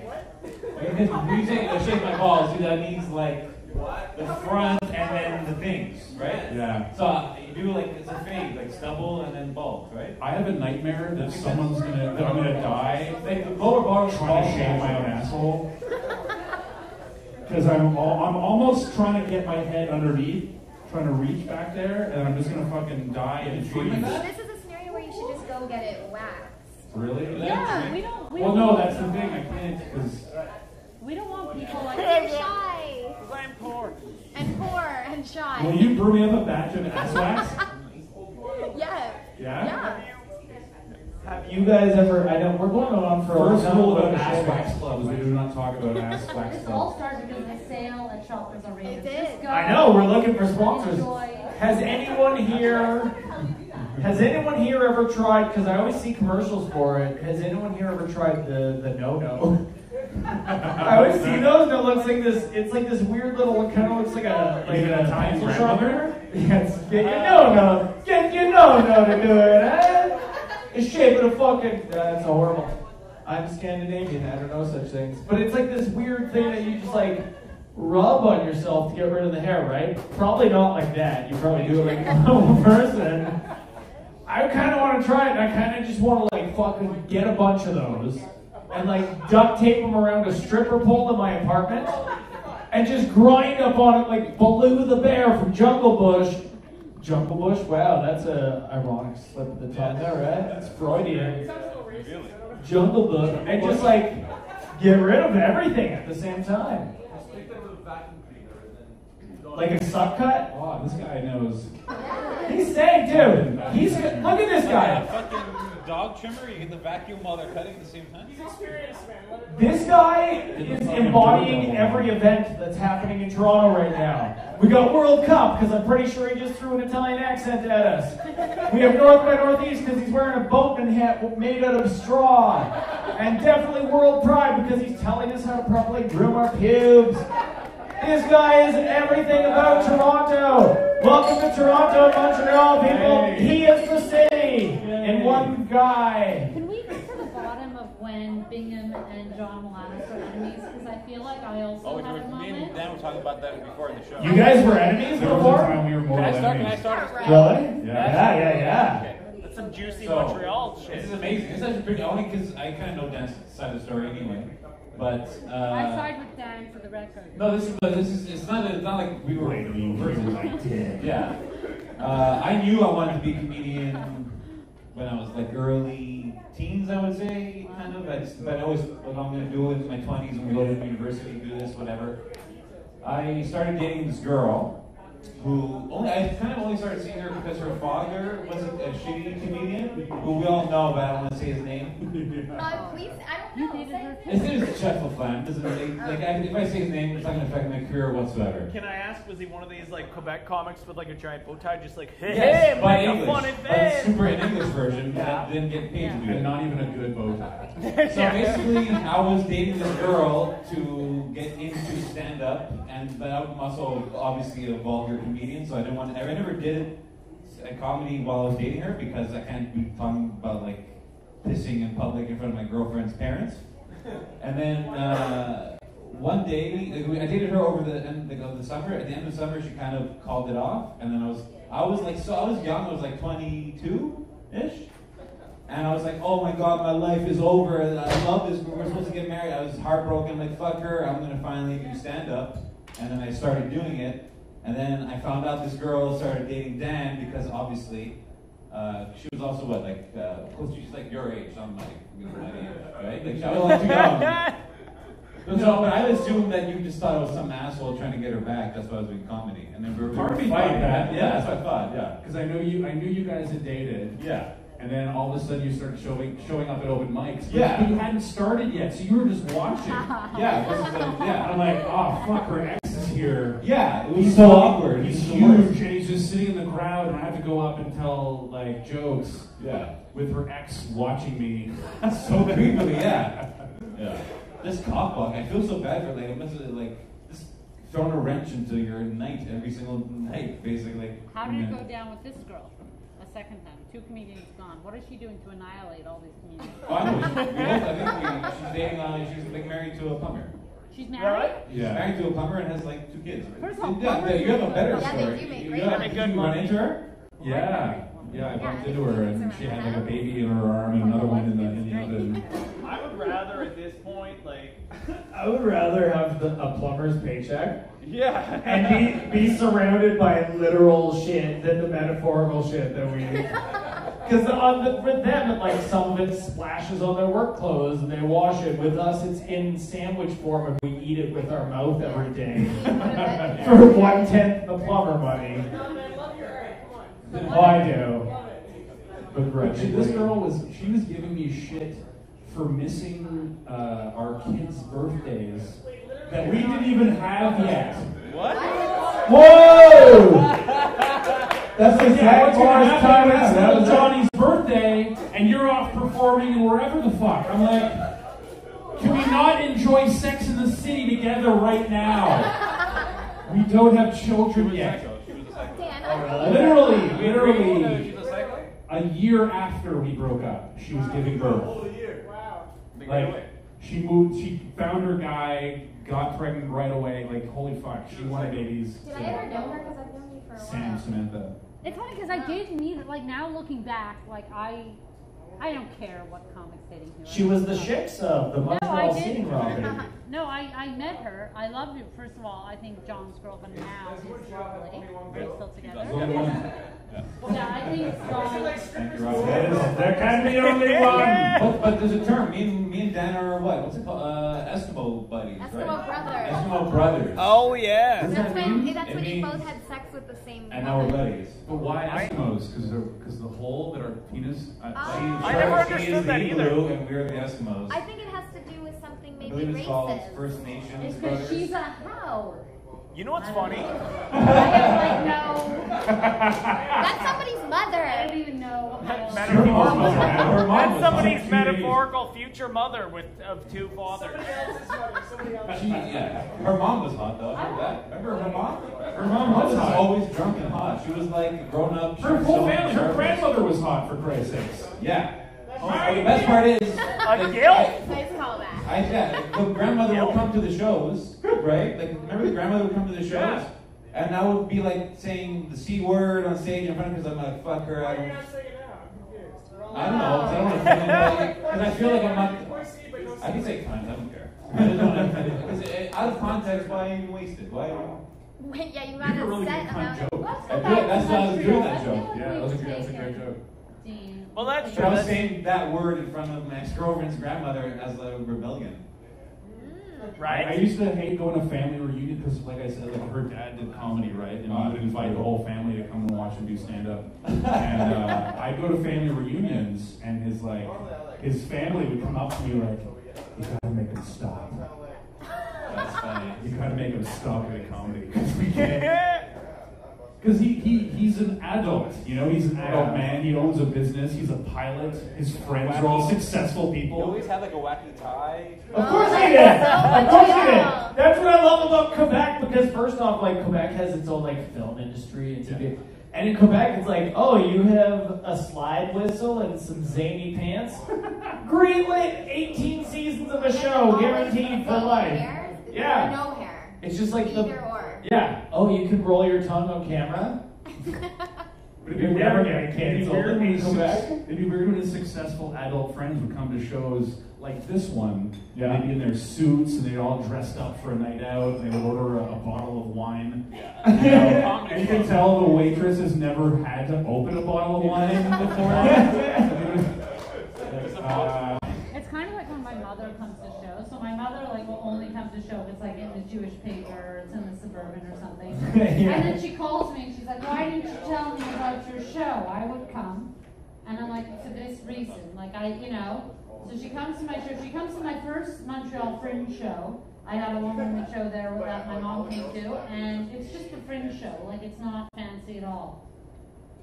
She calls me from a payphone on the corner of Prince Arthur in Montreal. She goes, "I'm downstairs. I told security I'm your mother, and they're charging me $12. How did you leave the house without $12? Where did you think? You're always going to need at least, like, you're going to need that. Like, minimum? You're going to need that." And she's the one person in my comedy shows, like, even if it's like a mic where I'm like, "Hey, everybody needs to be on their best behavior." Like, my brothers are like, "Can we heckle everyone?" I'm like, no. No, you can't. You can't do any of that. It's like professional. I know you think comedy is funny. It's not. It's a real thing. You know, and so my Doing mother, it is the least funny thing my about mother it. would come. And my favorite thing about the comedy clubs were the bartenders that are like the Dougie and Shield. I mean, they're incredible people, the Montreal comedy clubs. And it's a drink or two minimum. I don't know what it is, okay? But it's at least $10 a night there, right? Because you're going into a place, that's how they make their money. My mother would just, she'd be the one I hear in the back saying, "I don't want anything to drink." I hear her saying to Sheila, "But I'm not thirsty." And I would like have to go and whisper to her. I'm like a month into comedy. I'm like, "Mom, here's $20. You sort of whatever the fuck it is. Bottle of water for $4. I know it's $4. I know it's over. Just do it. It's not about that. Like you just have to. You can't. They're gonna know you're my mother. Looks terrible." And then years later, like at this point, Sheila's like, "Oh, I didn't charge your mother for drinks." I always like would buy extra drinks, feeling bad because I knew my mother always brought this thing. I used to be the one to have to enforce that on people. And Yeah, it's I used to be a illegal. waitress It's at illegal. You Comedy can't make anyone drink. You can't make anyone buy a booze. Yeah. But Jimbo, it has It's no about water. problem. But I think they don't do it at the Nest anymore. They say yes, you have to We would buy a drink, also but they don't smoke enforce cigarettes it. indoors, which was also illegal. Yeah. We would at midnight when everyone would leave except for the comics, we just smoke inside. It was crazy. But she's playing with Doug and Sheila, because that's pretty cool. That there's 2 comedy clubs. That's pretty much it. There's no other shows. Just do Comedy Nest, Comedy Works. But the bartenders are married. Like from each club, there's a Doug and Sheila. Yeah. So Doug works at the Comedy Nest, and Sheila works at Comedy Works. Sheila's always nice, always joyful. Doug is always fucking miserable and like. But Doug is the like best. my father. Yeah. And Doug's the best. well, he was like grandpa more. Yeah. He's really quite amazing. Honest. He's the best. You bomb. He got me you a suck, job. you He got me a job a couple days ago by giving me a glowing reference. I'm gonna get him something from Golf Town. Yes. It's an old man story. And they're the most in love couple, and they've been together forever. Yeah, and they're like Dougie's the kind of guy who's like you see in a movie, he's been everywhere and seen it. Like he's like, "I'm gonna tell you what I told Jim." And I'm like, "Carrie?" He's like, "Yes." I'm like, "Oh my god!" Yeah. Like, and he knows what the fuck he's talking about. Yeah. You know, he's got that wisdom that people brag about, but he's never bragged about. He's the humblest. You never know. He what would hate that we were talking about it. I know. Sure. He's not listening to this. I have an impression. What are you talking about? Why are you even talking about me, boy? I don't understand. I see them yell at customers too when they make a mistake. But you told me he was red, and then he like no courtesy with customers at all. It was the best. And he's only serving them in between practicing his golf swing behind the bar. Yeah. Why is I do have, this is a specifically Montreal question though. Are you guys all here from Toronto, by the way? You guys all, obviously you live here now. I always wondered, and everybody's gonna give me shit about the way I say this word, I don't give a fuck. It's the Minnesota. But what makes the Montreal bagel the best? Oh, it's like a Like versus New York, right? Robbie? It's Jews. I know, but it's like a Jew off. It's like the New York one and New the... York? Do you say New York's better or Montreal? New York and Montreal the same, very same, almost identical bagel because it's the same Jews, European Jews coming. So it's an old recipe. Yeah. And it's just a Jewish tradition, the way that we make bagels. It's a very dense bagel. Yeah. So there's a density to it. It's not fluffy at all. Yeah. That's true. It's very heavy. Yeah, It's very heavy and moist. The But seeds get like caramelized. So I like them. yeah, and Right at 4 o'clock in the morning, too. Heavy and moist. they're fire cooked in ovens, Yeah. which is really, really important, and they're expensive to maintain now, and they're not so great for the environment. So there's only 7 of them. Oh, fuck it. We're in And it's a very today's old- generation. It's a very old way to make bagels, and they're still doing it. It's just like the smoked meat, which is great in New York and it's great Yeah. in Montreal because they all came in, you know, to the port side of Montreal or to New York, and Italians and Jews actually set up both cities Yeah. historically. That's why And there's so the that's why mob those there. foods are so important, and that's why there's always a huge Little Italy and there's a huge Jewish community in both those cities because they immigrated to those cities first. What's also interesting too about some of the most famous bagel places in Montreal is, as Robbie mentioned, because they're fire cooked, those are no longer good for the environment. They're no longer legal. So over the years, the government said that is no longer allowed. But because they were just still operating, they're no longer allowed to shut those ovens down. So some of these bagel places are just open 24 hours because as soon as they turn off the ovens, it's illegal to turn them back on. Keep it going, man. You're so good. So 24-hour bagels. So it's just going non-stop, cooking Yeah. bagels? What do they call it? They call it grandfathering in or something like that. Yeah, Where you, yeah. Once you end it, you can't have the privilege of it. Wow. So it's finite, the amount of bagels that we can eat from But there. they do have them at Mabel's. I know I keep saying bagels. Bagels. Honestly, like that, I'm not a much Right? native. You know so what? I'm That's from the real best city in the world, which is Duluth, Minnesota. Home of Bob Dylan. No, but you home of literally Bob need to Dylan change Lane. how you say bagels. You just have to say bagels. Bagels. Like bay, You got like it. a bay. Bay. Down Like by the bay? bay. Like the down by the bay. Go. Bagel? You Bagel? got it, man? Yeah, bagel. Like a seagull. Because I bagel. don't know. That doesn't feel right on my tongue. Bagel is. When I hear bagel, I think Brampton. I Yeah. feel like terrible place. Like if I hear Oh yeah, Brampton is horrible. And terrible bagels. But in Duluth, I don't know. That's how we Just say to- it. just to I always get wanted to go on it. like Dragon's Den and pitch like my own kosher pickles. I wish there was a mic in the middle of the Right? table. That's Here's what what I I want to wish. call the kosher pickle that I'm gonna Here's pitch, what I wish, Robbie. that we were all like round table. Yeah, I know, right? Just get an extra glass, stuff it in there. Do you know what I'm saying? Red green that thing with some duct tape to a pint glass. What other beef in Montreal? I'm so curious. What's that? Well, there's the Montreal smoke meat place here, Dunn's. Oh, I meant beef like in the Like not comments. corned beef. Oh, I was gonna be like, and it's never open. Like John, did you ever do? And I know that you did, but did you do the Loft, George Braithwaite's Loft? No, I never did that. I was kind of. I've done That it. show. I used to that work was, on Fridays. Couldn't do it. That was my favorite. It was the best. Yeah, That some was my some favorite. crazy artist just rented out, like just put his apartment up, and people even performed in his apartment.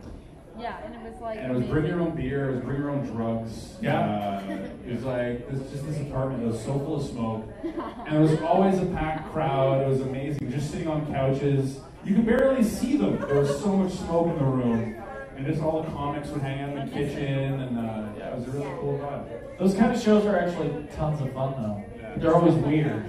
So much Yeah. fun, and it's actually like I had my first set ever in stand-up there. Yeah. And by set, I mean 12 seconds. I got up. I was so nervous with the smoke. It had taken me back. And then I also had a shot because the first guy I ever met in stand-up were Morgan, Chris Alger, and George. And they were like, we will tell you, and Basil. Those guys are made of drugs. Basil butt. Their constitution is drugs. No, they were actually, like, Basil gave me the best pep talk, like, ever, and I hadn't even started. And then Morgan was also super sweet. Morgan O'Shea? Yes. Yeah. And I got up there, and I had two friends with me who were both very, like, sheltered Jews. Yeah. Who would, like, never say, I'm like, just be as cool as you've ever been. So everything you've ever known, forget about it. Let's park your father's BMW a couple blocks away. Let's walk in. Let's, really do this. And I got up there. I did one thing about my mother, and I said, I'm sure you all love your people, but I'm extremely busy, and I need to sit down. And then I went up to Morgan. I'm So like, polite. I love it. I'm sure you're all lovely. Cool as a cucumber. A Jew-cumber. Kosher pickles. That's my name for the kosher pickles. I'm going to do on Dragon's Den. Right? Cucumbers! Dragon's Den, check it out.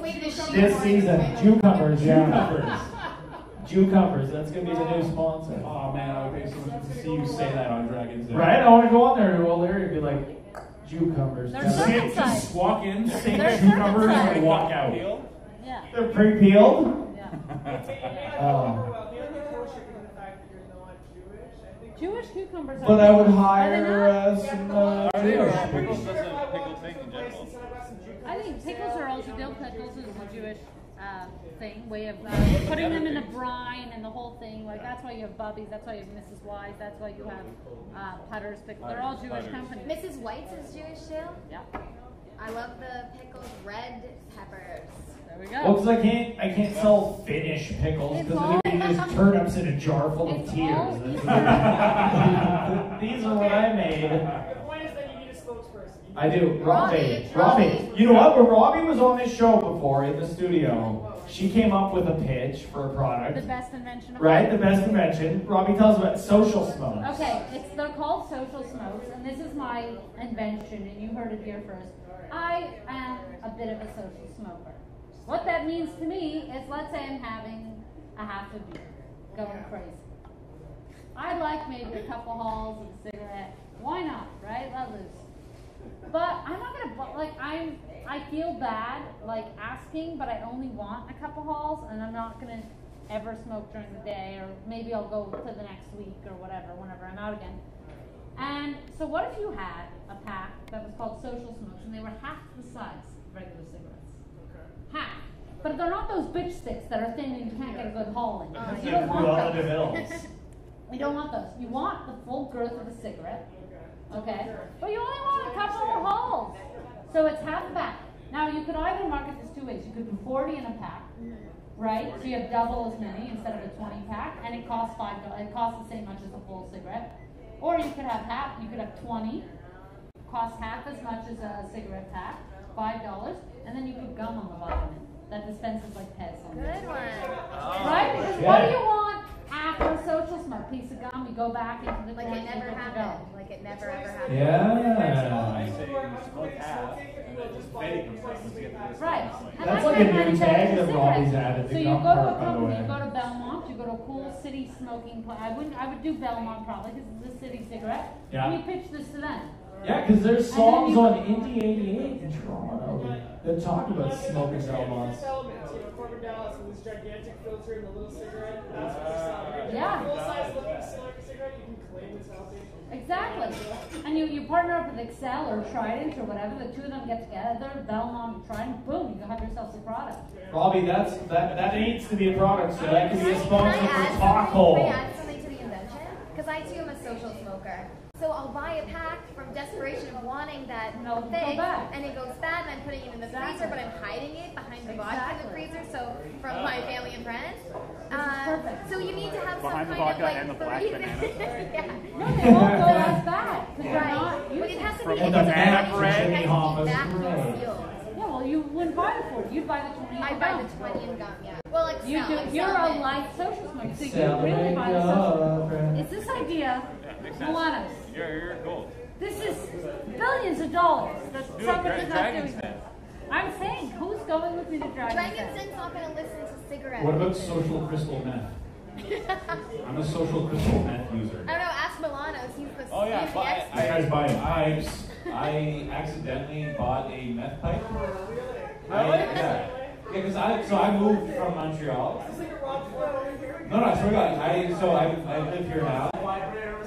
No, can I tell the story? You guys aren't being recorded right now. So I moved here, but I have a girlfriend who still lives in Montreal. So we visit each other. She was visiting me. I woke up early to go buy eggs and milk for coffee and everything. I'm at a corner store. I buy the milk, and then I see they have these glass tube things with flowers in it, and they have tulips and roses. And can I have the glass thing with tulip in it? And it gives me a weird look. What are you doing, man? What's wrong with you? I'm like, okay, whatever. I bring it home, and it's a fucking. I look at the actual box. It's a meth pipe. I live on the corner of Coxwell and Gerard. Don't go to that corner store there. That's where I bought it. Are we in trouble now? And she didn't want to bring it back to Montreal with her and show her parents that we own the meth pipes. So I have a meth pipe in my house. With a tulip in it, it's romantic. Is she moving? I miss What's Breaking happening? Bad.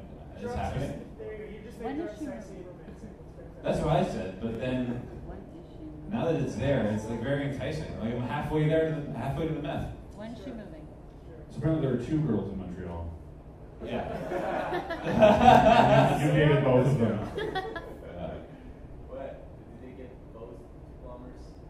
Sorry? No, No, I still have a girlfriend. She's still dating, and then it's. So she starts next and then the plumber. I've done Yeah. the long distance I'll between tell her. Montreal and Yeah. Toronto. I've done that long distance. Yeah. Do you have advice for me? I get out and make it happen. Close that gap because Yeah, I I'm in hated one right the now. distance. I'm in You're in one a- right you're in one? Yeah. Between Montreal and Toronto? Montreal and Toronto. Oh, well, look, I don't mean But to it's not make that this a color for anybody, but I hated the distance. It sucks. It sucks so bad. In the beginning, you're like, oh, we can make this work. Yeah, and then- Our love is strong. There is no such thing as distance. Yeah, no. It's very It's the real. fucking worst. 6 hours, I had 6 time zones. It's fucking brutal. worst. It's soul destroying. I'm up at 5:30 in the morning on Tuesdays trying to get cheap Via tickets. Yeah. Really? Well, I just. And then that train's at 6:40 in the fucking morning. It's Yeah. like the subway hasn't even started yet. I'm like, what am I doing? I spent the entire year on Megabus, learning to hate it, getting more There you bitter go. and bitter every day. This is the thing. We were doing long distance, but. Why are we doing this to ourselves? It doesn't matter. There's a I lot was of I people waited in a Toronto. year. I wanted to move last year, but I kind of waited, and then I was supposed to wait another year before moving. I was supposed to move around now, I guess, but I just couldn't do it. And then I watched my friend Massimo, who's this big, hairy Sicilian guy. He was headlining a comedy club in Montreal for 10 people in the audience on a Saturday night, just drenched in sweat.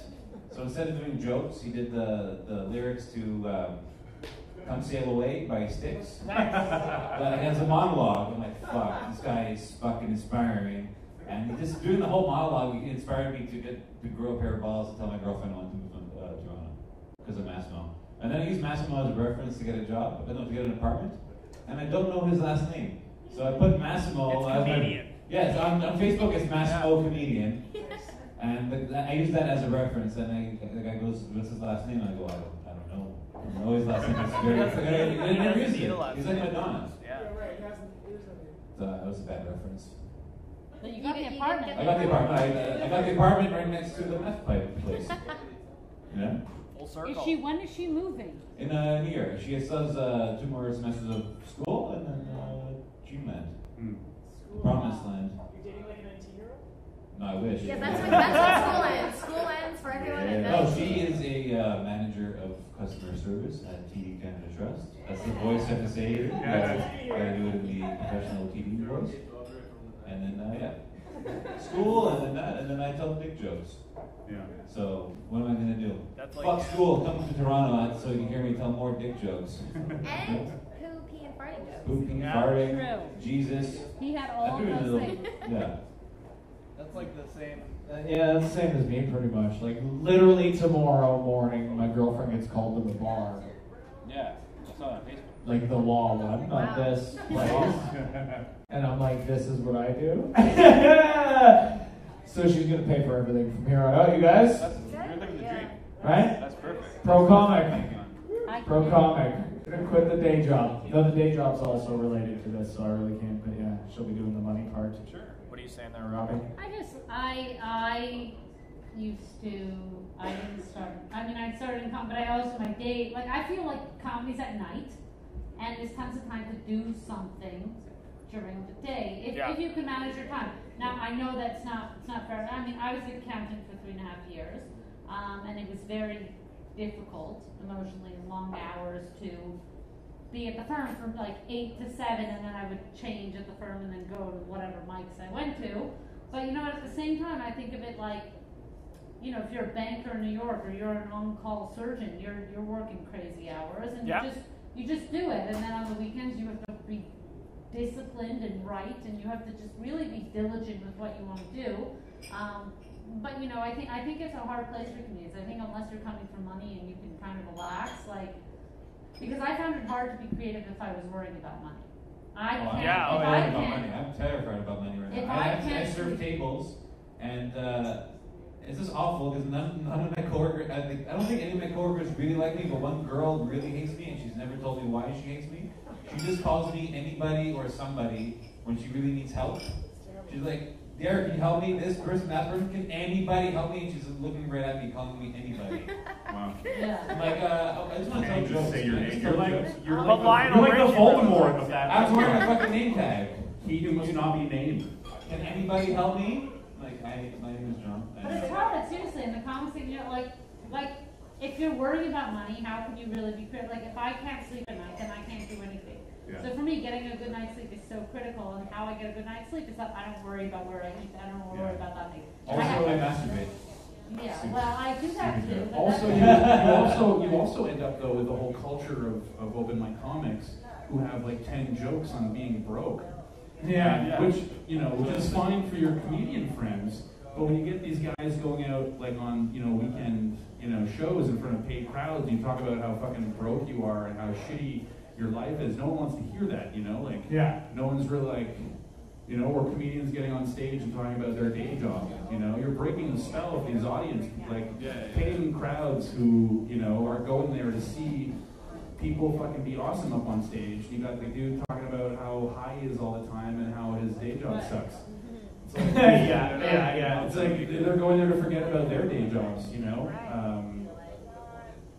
get a good, it's hard. Yeah, it's hard. But I mean, I never felt bad working, a good job during the day because it kept me sleeping and feeling good and all that stuff where I could really enjoy doing comedy. I didn't need that stuff. I wasn't just worrying about all that. Yeah, stuff. but you're right. You also do need to be disciplined to go perform. Yeah. Because I remember when I was comfortable and all my bills were being paid, when it was like -20 outside and snowing, do I really need to go to that open mic and tell my joke for 5 minutes to nobody? Or do I just need to hang out at home and my bills are being paid, I'm kind of fine.